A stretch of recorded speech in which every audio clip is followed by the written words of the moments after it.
এ পর্যায়ে আজকের এই মহতী সভার স্বাগত বক্তব্য পেশ করছেন আজকের সভার সম্মানিত সভাপতি, ইসলামী ঐক্য আন্দোলনের মোহতারাম ভারপ্রাপ্ত আমির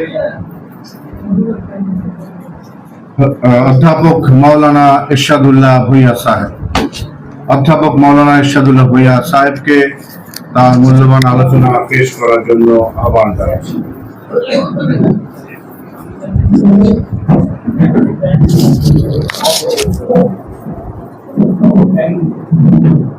আপনারা কিছু চেয়ারের ব্যবস্থা করেন, আমাদের চেয়ারগুলো শেষ হয়ে গেছে। আলহামদুলিল্লাহ কাফা ওয়াসসালাতু ওয়াসসালামু আলা ইবাদিল্লাযিনা ইসতাফা, আম্মা বা'দ। ফাউযু বিল্লাহি মিনাশ শাইতানির রাজীম। বিসমিল্লাহির রহমানির রহিম। ইয়্যাকা না'বুদু ওয়া ইয়্যাকা নাস্তাঈন। উপস্থিত আজকের সূরার অধিবেশনের নায়েবে আমির, secretary general, joint secretary general সহ আগত সূরার সদস্য ভাইরা, আসসালামু আলাইকুম ওয়া রাহমাতুল্লাহ। আল্লাহ তাআলার লাখ শুকরিয়া আদায় করছি যে আপনাদের অনেক আর্থিক শারীরিক ত্যাগের বিনিময়ে আজকের সূরার অধিবেশন যথাসময় শুরু করেছি। এতে আমরা আল্লাহ তাআলার দরবারে শুকরিয়া আদায় করি, আলহামদুলিল্লাহ।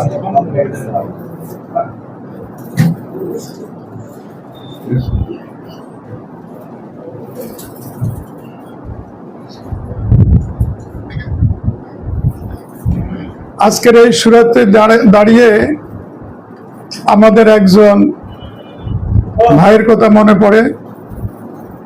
একটু আগে আমাদের মকবুল নাসির ভাইও স্মরণ করিয়ে দিলেন। সূরার সদস্য আমাদের মহানগরী এবং কেন্দ্রের একজন দায়িত্বশীল হযরত আলী ভাই হঠাৎ ইন্তেকাল করেছে, আপনারা নিশ্চয়ই জানেন। ইন্না লিল্লাহি ওয়া ইন্না ইলাইহি রাজিউন। তার আজকের এই সূরার অধিবেশনে তার আত্মার মাগফিরাত কামনা করছি। আল্লাহ তাআলা তাকে জান্নাতুল ফেরদাউস নসিব করেন। আজকের অধিবেশনটা খুবই গুরুত্বপূর্ণ। আমাদের নায়েবে আমির মাওলানা রুহুল আমিন সাহেব যে কথাগুলো অল্প সময়ের মধ্যে বলেছেন, বোঝার জন্য ওইটাও অনেক যথেষ্ট।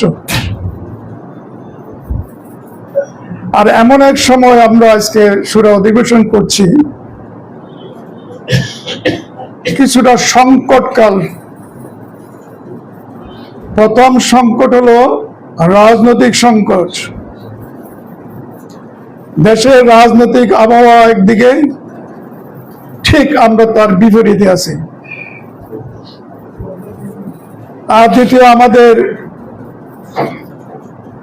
বিতর্কতার সংকট, সেটা আল্লাহ তাআলা ভালো জানেন। আমরা চেষ্টা করেছি জান প্রাণ খুলে আমাদের বাইরে যেন একসাথে কাজ করে, যাকে যেখানে যতদূর সম্মান দেওয়ার আমরা দেওয়ার চেষ্টা করেছি। যদি সেটুকু আল্লাহ তাআলা কবুল না করে, কিছু করার নেই। এই সূরার অধিবেশনে আমি অসুস্থ অবস্থায় আমার উপরে যখন তিনি 3-4 বছর আসলেন না, আমার ভাইরা আমাকে জোর করে নিয়ে আসলেন, ভাই আপনি না হলে আমরা পাচ্ছি না। সূরার অধিবেশনে আমরা কান্নাকাটি করেছিলাম, মনে আছে কিনা যারা ছিলেন। আল্লাহ তাআলা তুমি আমাদেরকে ভালো একটা ব্যবস্থা করে দাও, তাদেরকে এনে দাও। আমি এত দূরে বলেছিলাম যে নিশ্চয় আল্লাহ তাআলা আগামী সূরাতে ওনাকে নিয়ে আসবেন। এসেছিলেন, কাউন্সিল হয়েছে, আমিরও নির্বাচিত হয়েছে। দুঃখজনক ঘটনা হলো, না বললে নয়, আমি বলতাম না, কথা চলে আসছে। তিনি আমিরত্ব নিবেন না।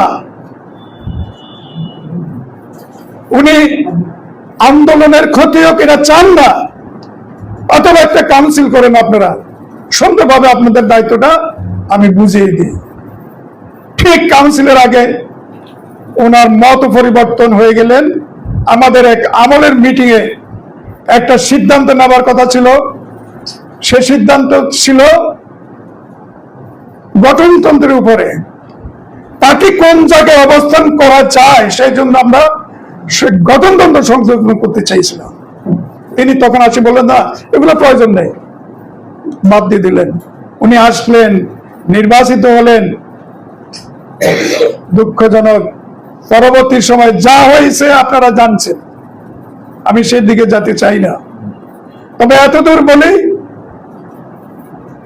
আজকের এই নির্বাচনের আবহাওয়ায় আমাদের কোন ভাইকে বিভিন্ন দল থেকে তাদেরকে নিয়ে যাওয়ার জন্য চেষ্টা করছে। আসবেন, আপনি নির্বাচন করেন, এমপি ইলেকশন করেন।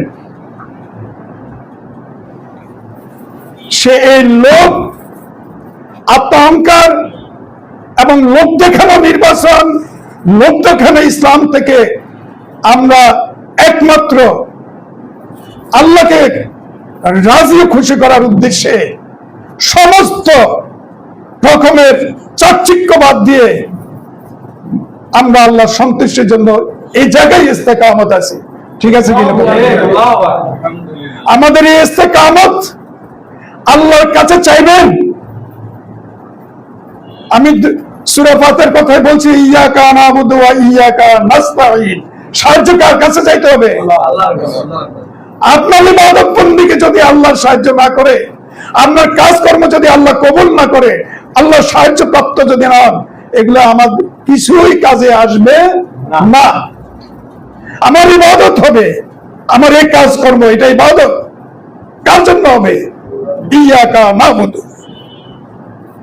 আমার সমস্ত রকমের আপদ বিপদ, যত রকমের সংকট, কার কাছে সাহায্য চাইব? অথবা এখানে চাইবেন অমুক বড় একজন লোক, অমুক বড় পণ্ডিত, অমুক এই সেই চলে গেল, আর আপনি আছেন কিনা সেটা দেখেন। যে চলে গেছে সে ব্যর্থ হয়েছে, যে আছে সে সফল হয়েছে। ঠিক কিনা বলেন? এবং এই যে কারামত যেটা বলছে, আপনি যেটা বিশ্বাস করছেন তার উপরে যদি মৃত্যু পর্যন্ত অটল থাকতে পারেন, এটাই কারামত, এটা ওলি আল্লাহর লক্ষণ। অতএব চিন্তার কোনো কারণ নেই, হতাশ হওয়ার কোনো কারণ নাই। আমি ঠিক আছে কিনা সেটাই দেখেন। কারো রূপ দেখার জন্য, কারো জ্ঞানের গরিমার জন্য, কারো পদ পদবি দেখার জন্য আমরা এখানে আসিনি। আমরা আমাদের মধ্যে থেকে একজন নগণ্য মানুষকে আমরা দরকার বশত প্রয়োজনে আমরা নেতৃত্ব দিয়ে দেব, এবং তার অধীনে আমরা কি করব? কাজ করব। ঠিক আছে কিনা? ওই নেতৃত্ব কি আছে দরকার নাই, আমি কাজ করি কিনা সেটাই হলো বড় জিনিস।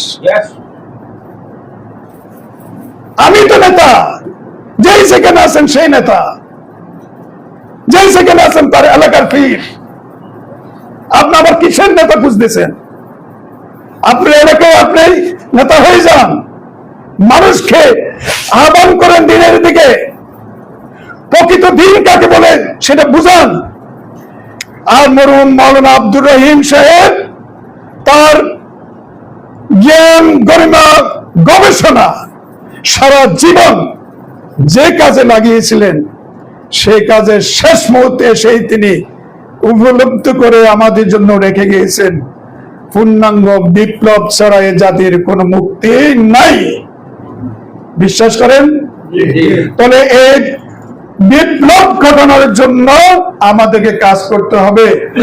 রাজনৈতিক চাকচিক্যের মধ্যে এমপি, চেয়ারম্যান, এই সেই হয়ে নিজেকে বাহাদুরি দেখার জন্য আমরা আসিনি।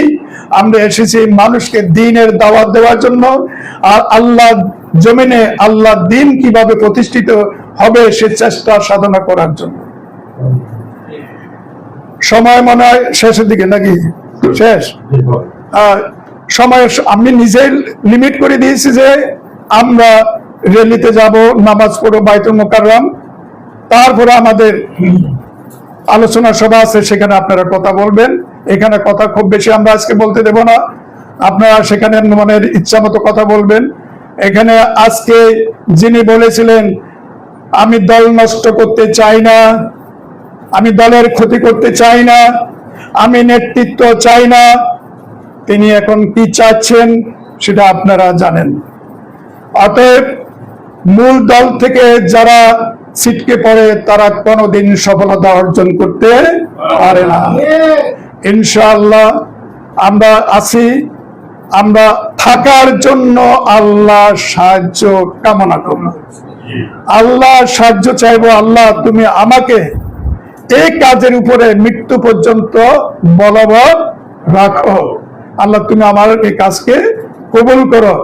সবাইকে যার এলাকায় আমাদের আন্দোলনের কাজ কিভাবে করার জন্য সবকিছু আছে, দেওয়া আছে, আপনারা সেই দিকে খেয়াল করে এবং মরহুম মাওলানার যে বইগুলো আছে, বিশেষ করে এই রাজনৈতিক প্রেক্ষাপটে যে বইগুলো প্রয়োজন পড়ার নিজে পড়বেন, অন্যকে পড়ার জন্য দিবেন।